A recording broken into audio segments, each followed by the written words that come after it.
বিরোধী দলনেতা তাদেরকে সামনে থেকে লিড করছে। দুর্ভাগ্যবশত সেই যে দেখা সাক্ষাৎ করার একটা ঘটনা সেটা ঘটতে দেওয়া হলো। 200 জনকে, প্রায় 200 জন তারা গভর্নর হাউসে গেছিলেন, তাদেরকে রাজভবনে ঢুকতে দেওয়া হলো। কারণ হিসেবে কি দেখানো হলো? কারণ হিসেবে দেখানো হলো যে ওখানে 144 ধারা আছে। আজকে আপনারাও দেখেছেন, আমরাও দেখেছি, আমরা অবাক হয়ে পুলিশের দিকে তাকিয়ে থাকছি যে ঠিক পুজোর আগে ওই এলাকাতে অভিষেক বন্দ্যোপাধ্যায় বাংলাকে বঞ্চনা করা হয়েছে বলে ধর্ণা মঞ্চ তৈরি করে উনি ধর্ণা করলেন। তখন 144 ধারা কোথায় গিয়েছিল? 144 ধারা কি তখন হানিমুন করতে গেছিল? তখন কি করে ছিল না? আজকে একই জায়গায় বিজেপি কিছু করতে গেলে 144 ধারা, তৃণমূল করতে গেলে 144 ধারা নেই। এই যে গণতন্ত্রকে হত্যা করার যে চেষ্টা তৃণমূল কংগ্রেসের তরফ থেকে হচ্ছে, এটা গোটা দেশ দেখছে, পশ্চিমবঙ্গবাসীও দেখছে, এবং বাইরের লোকেরা হাসছে রীতিমতো। 18টি রাজ্য এবং 8টি কেন্দ্রশাসিত অঞ্চলে নির্বাচন, কিন্তু কোথাও এই পরিস্থিতি নেই। সেই বার্তা দেওয়া হয়েছে আপনাদের কেন্দ্রীয় অফিসের তরফ থেকে, এবং 4 জনের প্রতিনিধি দল তারা হিংসা পরিদর্শন করবে। দেখুন, আপনারা জানেন যে একটি চিঠি বা জারি হয়েছে আমাদের কেন্দ্রীয় কার্যালয় থেকে, মাননীয় অরুণ সিং আমাদের ন্যাশনাল জেনারেল সেক্রেটারি, তার সই করা মাননীয় সরোবর যে সভাপতি জেপি নাড্ডা সাহেবের আদেশ অনুসারে 4 জনের একটি কমিটি তৈরি করা হয়েছে, যার মাথায় রয়েছে ত্রিপুরার প্রাক্তন মুখ্যমন্ত্রী বিপ্লব দেব, বর্তমানে লোকসভার সাংসদ। তার নেতৃত্বে উনি আছেন। আমাদের সিনিয়র মোস্ট লিডার একজন রবিশঙ্কর প্রসাদ, তিনি আছেন। তার সাথে ব্রিজলালজি আছেন এবং অন্য একজন মহিলা সাংসদ আছেন। এই 4 জনের যে কমিটি, সেই কমিটি আসছে, খুব তাড়াতাড়ি তারা আসবে। আগামীকালই তারা আসার চেষ্টা করছিল, সম্ভবত আগামীকাল হচ্ছে না, পরশু তারা সম্ভবত, আমার সাথে বিপ্লবদার একবার কথা হয়েছে, রাতে ডিটেলসে কথা হবে। রাত্রিবেলা মানে আমি আপনাদেরকে কালকে সকালে জানাতে পারবো এক্সাক্ট টাইমিং হবে। খাস কলকাতাতে শুট আউটের ঘটনা, অন্যদিকে মালদা, বসিরহাট সেখানেও একই পরিস্থিতি। আইন শৃঙ্খলা পরিস্থিতির যে অবনতি ঘটেছে, অন্তত আজকে সকালবেলায় কলকাতায় ছবিটা হচ্ছে গতকাল মধ্যরাতে জায়গায়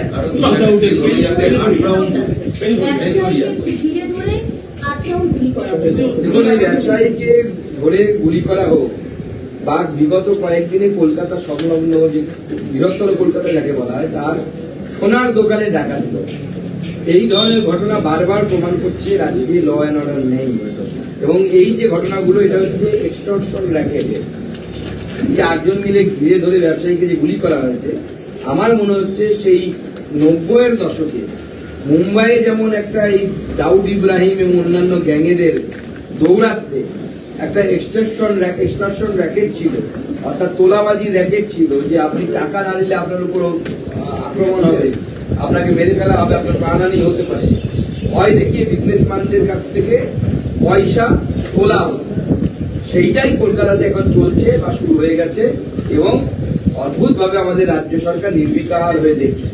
সম্ভবত এই তোলাবাজির টাকা থেকে পুলিশ এবং রাজ্য সরকারের যারা মাথা আছে তারা পয়সা পায় বা ভাগ। সর্বভারতীয় যে পরীক্ষা হবে, এই যে নিট পরীক্ষা, সেই নিয়ে একটা ত্রুটি বিচ্যুতি দেখা গেছে, সুপ্রিম কোর্টে একটা অবজারভেশন করেছে। প্রাপ্তবর্ষ শিক্ষামন্ত্রী বলছে যে প্রথম পরীক্ষাতেই এরকম, তাহলে আবার ফিরিয়ে দেওয়া হোক মেডিকেলটা রাজ্যকে, জয়েন্ট এন্ট্রান্স রাজ্যের হাতে ফিরিয়ে দেওয়া। দেখুন, দত্তবাবুর কথা শুনে মনে হচ্ছে যে সুচ দেখে চালনির ফুটো, সেরকম আর কি অবস্থা, বা চালন দেখে সুচের ফুটো। মাধ্যমিকের পরীক্ষা এতবার লিক হয়ে গেছে, এখন লোককে মাধ্যমিক না বলে সবাই মাধ্যমিক লিক করে। সে বলছে যে আমরা লিক আটকাবো।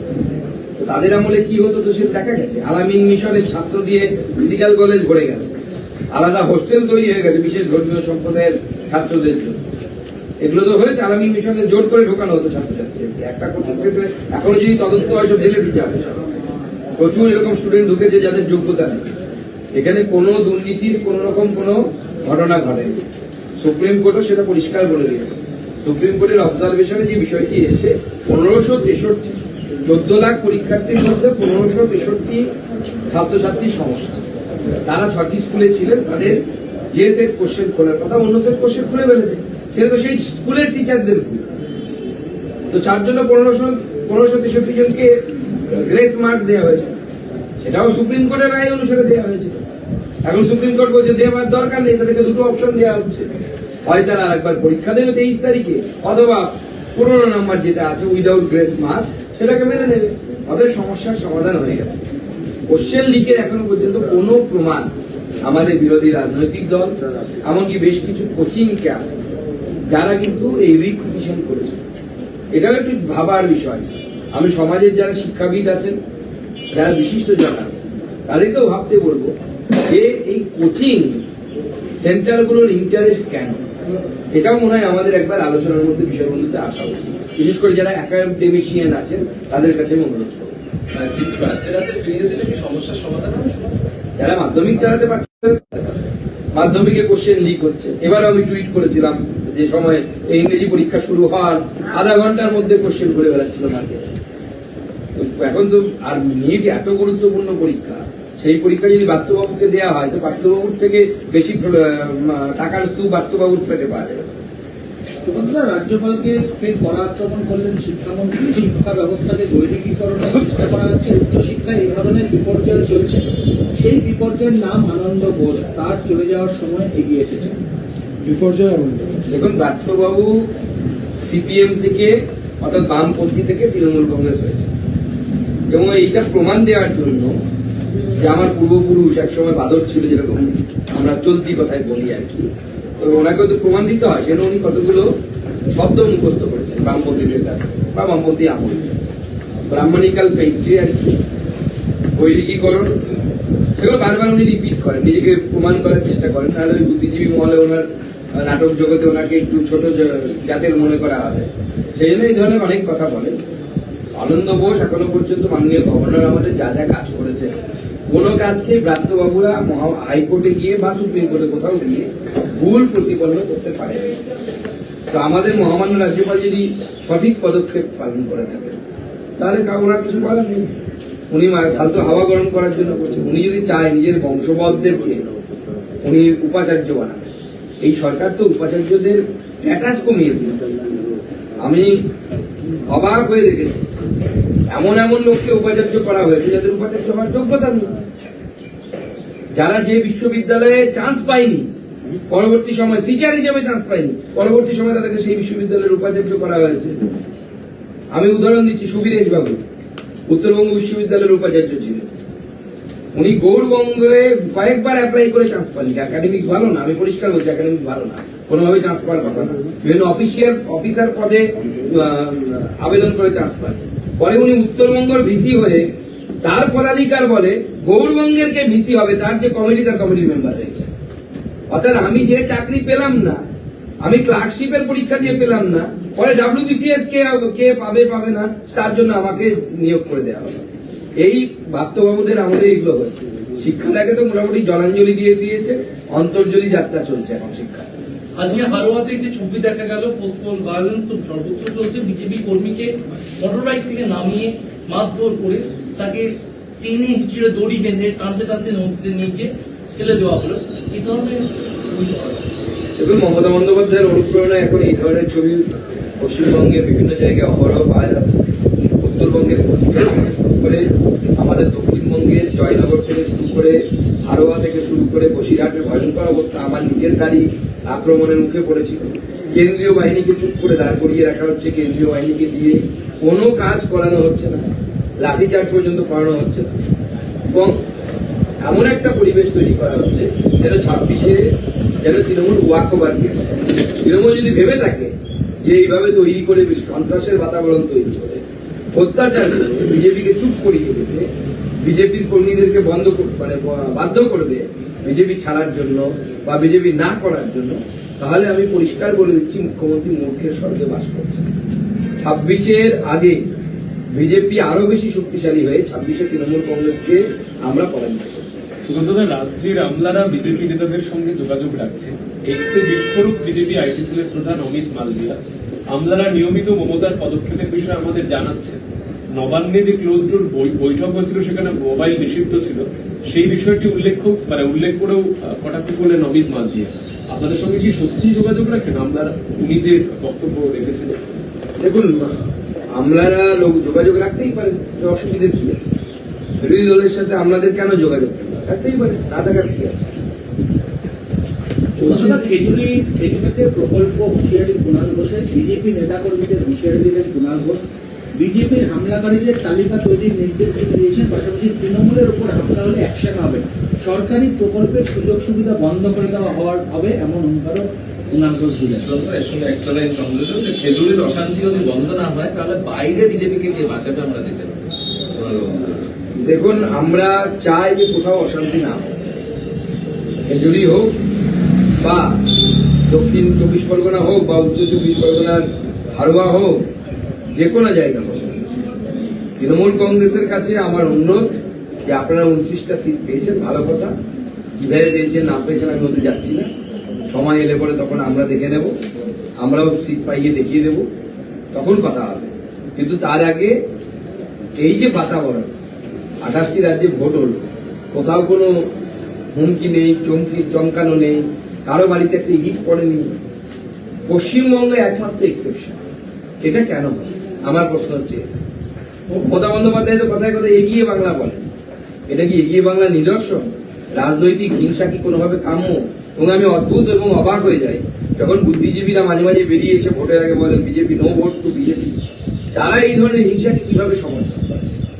আমি জয় গোস্বামী থেকে শুরু করে তাদের সকলকে যারা ভোটের আগে এই ধরনের কথা বলেন তাদেরকে এই প্রশ্নটা করতে চান, সমাজের যারা বিশিষ্ট জন আছে, আপনারা কি সাপোর্ট করেন যে বিজেপি করার জন্য কারো স্ত্রীর সাথে শ্লীলতাহানি হোক বা কারো স্ত্রী ধর্ষিতা হোক?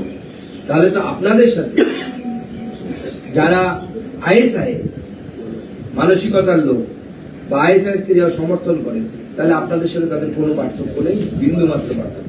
কুণাল শুধু ঘোষ হামলা হলে অ্যাকশন হবে, হামলা হলে অ্যাকশন হবে এবং সরকারি প্রকল্পের সুযোগ সুবিধা বন্ধ করে দেওয়া, এমনটাও বলছে। না, সে তো সরকারি প্রকল্প, হামলা তো ছেড়ে দিন। কুচবিহারে উদয়ন গো কি বলছে? উনি বলছেন যে কুচবিহার শহর থেকে বিজেপি কে ভোট দিয়েছে বলে কুচবিহার শহরে উনি ডেভেলপমেন্টের জন্য কোনো পয়সাই দেবেন না। এই যদি মানসিকতা হয় তাহলে সেই রাজ্যের আর কি হবে? এই রাজ্যের গঙ্গা প্রাপ্তি হবে যতক্ষণ তৃণমূল আছে। কুণাল ঘোষ এখন বলছেন নিট বৃহত্তম কেলেঙ্কারি হতে চলেছে, দপ্তরের মন্ত্রীদের গ্রেফতার করতে হবে, প্রধানমন্ত্রীকে দায় নিতে হবে। ভাট বকা অভ্যেস, বহুদিনের অভ্যেস, ত্যাগ করা তো অত সহজ নয়। মাঝে মাঝেই বকে, অনেকে বলুন সুদীপদার সাথে একটু ভালো করে গিয়ে চা খেয়ে আসতে। হঠাৎ তৃণমূল নিট নিয়ে তো আক্রমণ সানার চেষ্টা করছে কেন? আপনারা শিক্ষা দুর্নীতি পাশ করেছেন বলে। দেখুন, তৃণমূল চাইছে একটা হাল্লা করে শিক্ষা দুর্নীতি থেকে তৃণমূল কংগ্রেসে যেরকম বদনাম হয়েছে সেরকম বিজেপি কিছু একটা করার জন্য। কিন্তু বিজেপির তো আমরা আমাদের যে সিস্টেম 100% স্বচ্ছ সিস্টেম, আমরা কোর্টের রায়, কোর্ট যা বলবে অক্ষরে অক্ষরে সেটা পালন করি।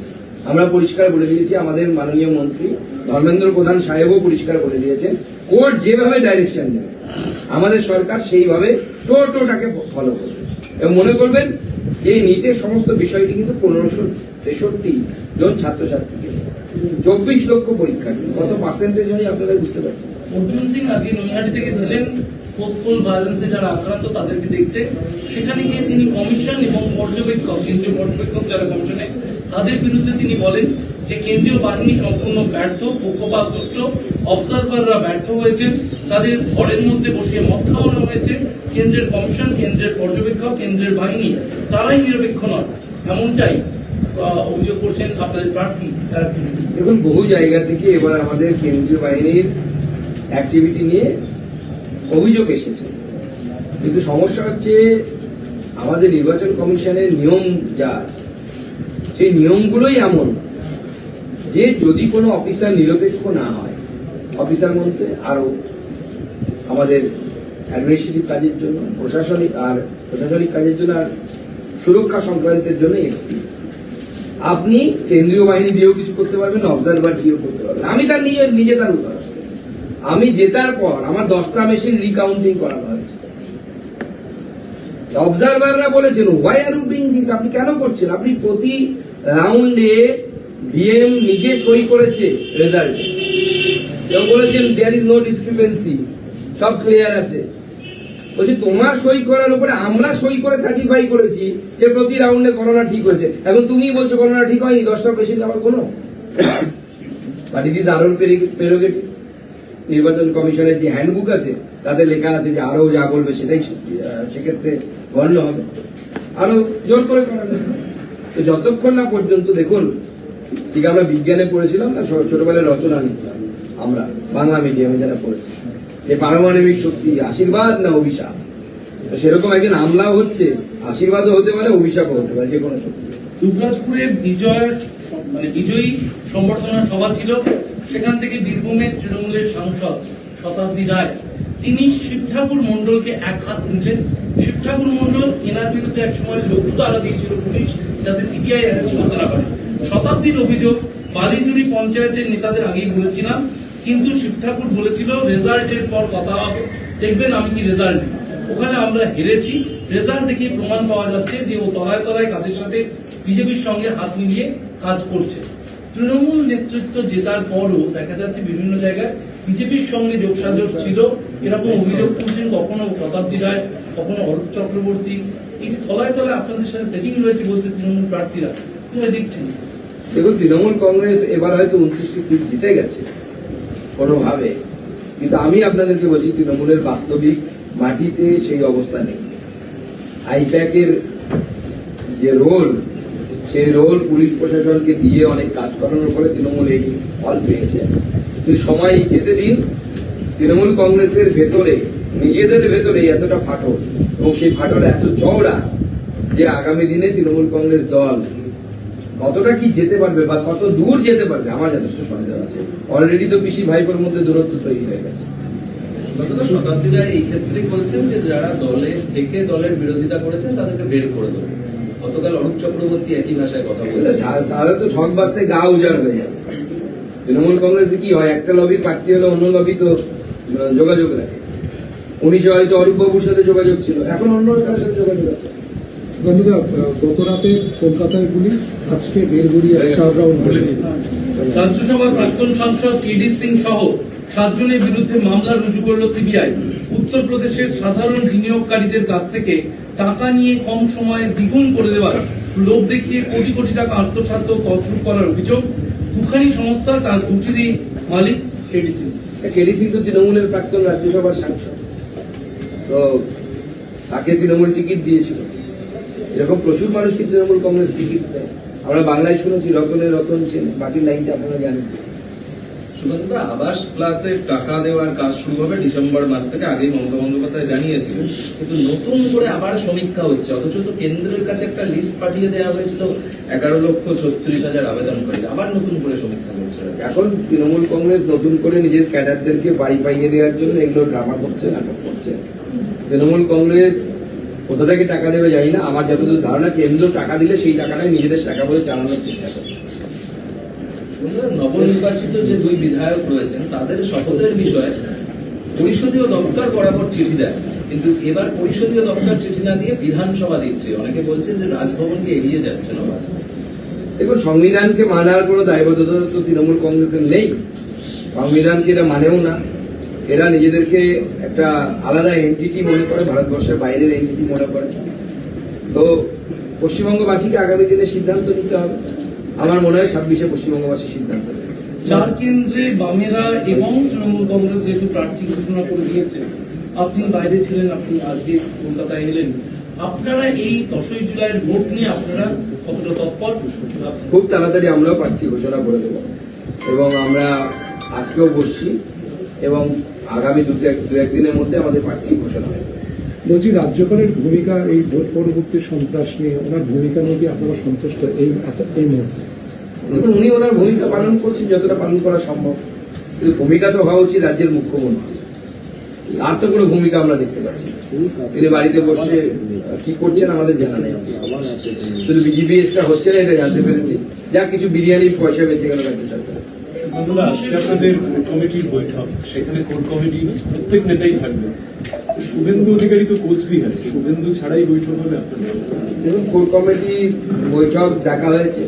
শুভেন্দুবাবু ওখানে গেছেন আক্রান্ত কর্মীদের পাশে দাঁড়ানোর জন্য। তো উনি যদি পৌঁছতে পারেন তাহলে উনি থাকবেন, উনি পৌঁছতে না পারলে থাকবেন না। পরে ওনার মতামত আমরা জেনে নেব। ফলাফলের এই যে বিপর্য, এটা নিয়ে কি আপনারা বসবেন? মানে অবশ্যই পরে একসঙ্গে বসা হবে, বসে আমরা সবার মতামত করবো কেন হয়েছে, কি হয়েছে। সমস্ত মতামত নেবে এবং আমাদের কেন্দ্রীয় স্তরের নেতারা প্রয়োজনে মতামত দেবে। বলছি সুকান্ত, আপনি তো ডোনারের প্রতিমন্ত্রী, উত্তর পূর্বাঞ্চলের প্রতিমন্ত্রী ভার গ্রহণ করেছেন। Paschimbanga gateway of east,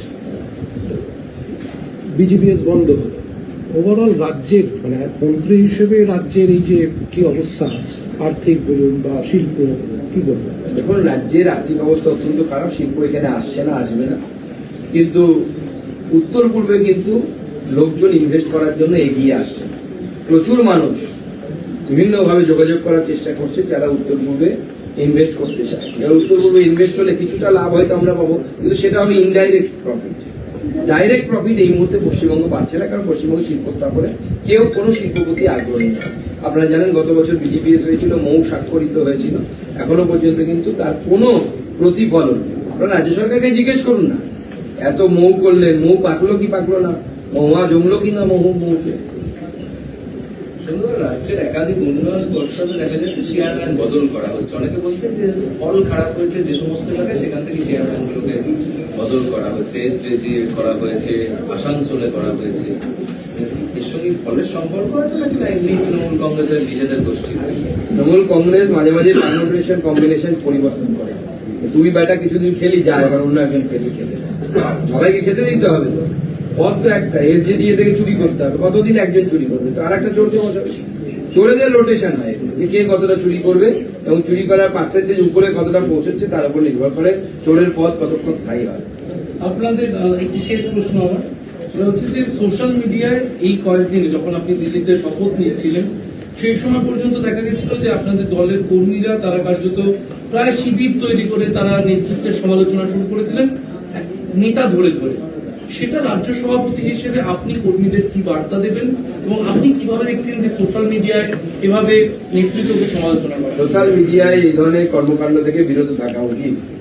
BJP একটি দল এবং সেই দলকে সবাই মিলে একত্রিত হয়ে নেতৃত্ব দিচ্ছে। সাময়িক নেতৃত্বে বিজেপি কাজ করে। সোশ্যাল মিডিয়ায় দুটো চারটি কথা লিখে কাজের কাজ কিচ্ছু হয় না। সাময়িকভাবে মনের একটা আনন্দ হয়, সেই আনন্দ ক্ষণস্থায়ী। এক একজন আপনারা নিজেরাও দেখবেন যারা লিখছেন তাদের কমেন্ট 5 জন 10 জনের বেশি কেউ পড়ে না, তার থেকে বেশি আপনাদের স্ট্যাটাসও নেই। তো অতএব এগুলো না লেখালেখি করে নিজেদের কাজটা যদি আমরা ঠিক মতো করি তাহলে ফল পেতে পারি। লাস্ট একটা কোশ্চেন আছে। হ্যাঁ, কেন্দ্রীয় প্রতিমন্ত্রী আপনি হলেন, এ রাজ্যের শিক্ষা দুর্নীতি নিয়ে বারবার কথা বলেছেন।